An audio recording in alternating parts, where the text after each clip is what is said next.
All right. Well, I have a wedding to go to later on today, and I don't have time to sit down and make a nice little video. I got the little one here at the park. But what I wanted to talk to everybody about is there seems to be, for some reason, controversy in a place where there shouldn't be. And a lot of it is just due to misconceptions from my point of view.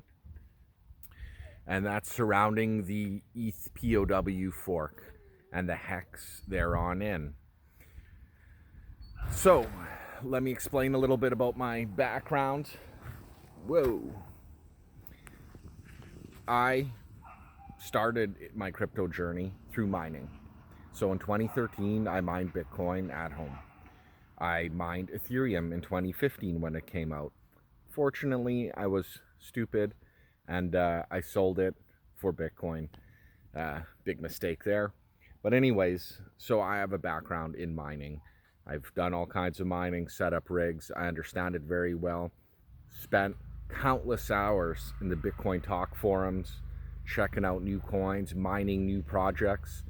And part of the thing that a lot of people don't seem to think or understand about mining is a way of onboarding people. So where I am in Canada, it was really hard to onboard into crypto. In fact, years ago, there was no place where I could go with cash and just buy some crypto and start tinkering around. If I wanted crypto, I had to mine it and then enter the ecosystem. So it's a way of onboarding people where regulations are difficult, where the infrastructure sucks, where Canadian banks were saying, oh, you deal in crypto? We're closing your account, period. Oh, you used your credit card to buy some crypto on some American site? We're canceling your credit card. I tried, and they would not process the transactions back in the day. And that's how these things worked. So for me, the way I got into crypto was through mining. So I have a soft spot for mining. There are other places in the world where a lot of you don't live, and I don't live, where it's probably even worse to get into crypto. China and India, for example, it's rough there if you want to get into crypto. They tend to also do a lot of mining to get into crypto. It's a way of onboarding people. And the reason why I say all this, and I preface this or preface this conversation with all of this, is that I want you to understand why mining had a place in the ecosystem and why it still will continue in crypto. When you look up the EthPow charts or information or social media, most of it's in Chinese. When you go onto YouTube, most of it's in Chinese. Some of the videos are, I believe it's Punjabi, from India. And again, these are places where people don't just get to onboard onto crypto with their credit card. So they are entering it the best way they can. So they are going to continue the proof of work Ethereum chain for something to mine. Okay, so this makes sense. You have a way into an economic system. You have a way to digitize your effort and partake in different crypto ecosystems. Now, we're day 2 into this fork. I have no idea what it's going to do. I don't know if it's going to be a good project. I don't even know if it'll be around in 2-3 years. It might not even exist anymore. There's all kinds of parade of imaginary horrible things that could happen to the whole EthPow project. That being said, it made a copy of all my coins, all my tokens on Ethereum for free. Now, one of the concerns that a lot of hexicans have is like the safety. Okay, so anything I ever talked about, I always mentioned replay attacks. If you don't understand what an RPC is, if you don't know how to change settings, if you've never used a layer 2, if you've never played around with the pulse chain testnet, doing this stuff is not for you. I think, are you okay, Heidi? I think, she's on the monkey bars.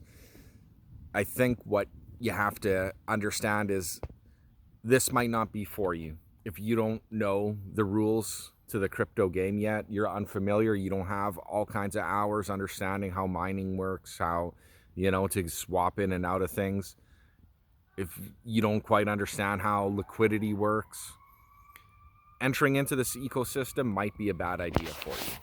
And that's fair enough.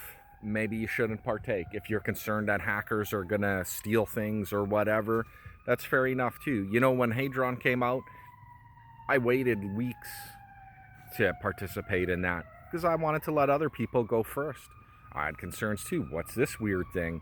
Connect my wallet, connect my hex stakes to it, mint something out of it.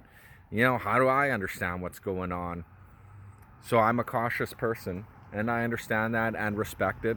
And please, you know, if you don't understand what you're doing, don't do it. So, sorry about that. I'm on the swing set now. Swing set duty.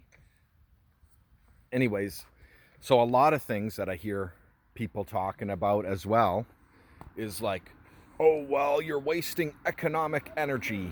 There's this argument that somehow by buying more wHex on the EthPow chain, you're wasting economic energy. And that's completely false. That's 100% wrong. You're not wasting powder on anything. Now, I can say this with absolute confidence in day 2 here, because there is no way to bring economic energy to that chain. There is no bridge. I can't move my Bitcoin to there. I can't sell my hex, my wHex, buy ETH and move it to the Ethw, POW. You just can't. The bridges aren't there. The exchanges that are trading Ethw are trading IOUs. They're not actual ETH. Hi. The little one wants to say hi. They're not actually trading real Ethw, at least not that I'm aware of. I'm not really on any centralized exchanges. I've been burnt so many times with Cryptopia, Cryptsy, and others just deleting my shit because they seem to want to get rid of a coin. So maybe there are some centralized exchanges that will let you onboard onto the Ethw somehow, but for the most part, you can't. So what's actually happened is you were given some economic energy in a walled garden where there is no in and out. Most of the tokens you have on there, for example, stable coins, are no longer valid. Most of the projects on there are no longer valid. So what I've done, and you know, I'm not saying anybody else should do this, is I took all these things while they still had some value in the liquidity pools on that chain, and I dumped them because they have no future there. In fact, 99% of everything on EthPow has no future. It just won't work. It won't be supported. So if you dump it and you get something for it, you are basically extracting value out of the garbage. And then I used it to buy millions of wHex. So turns out Hex works great. So I look at EthPow a bit as a dumpster fire, in all honesty. Like, it wasn't launched very well, at least not in English. Everything seemed to be Chinese, no bridges, no awesome swapping things. Like, Pulse Chain's going to be so much better because it's going to have all this stuff. It will have bridges in and out. It will have liquidity pools. It will have functioning projects launching on it.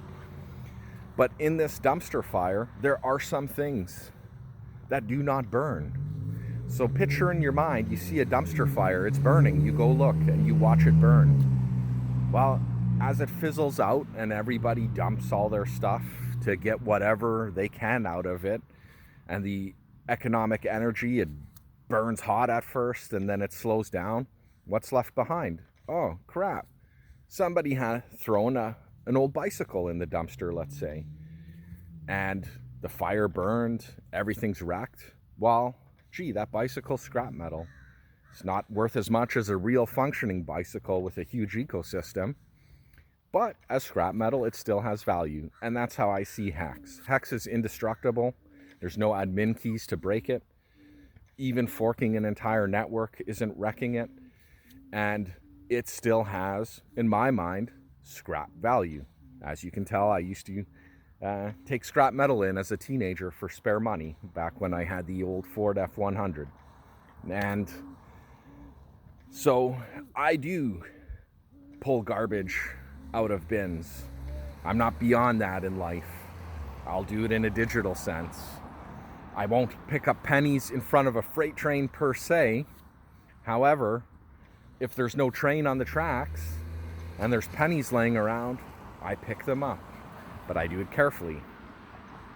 So now I've sold a bunch of stuff into the LPs that are left zombified on that chain. And what did I do? I bought Hex. I pumped the price of wHex.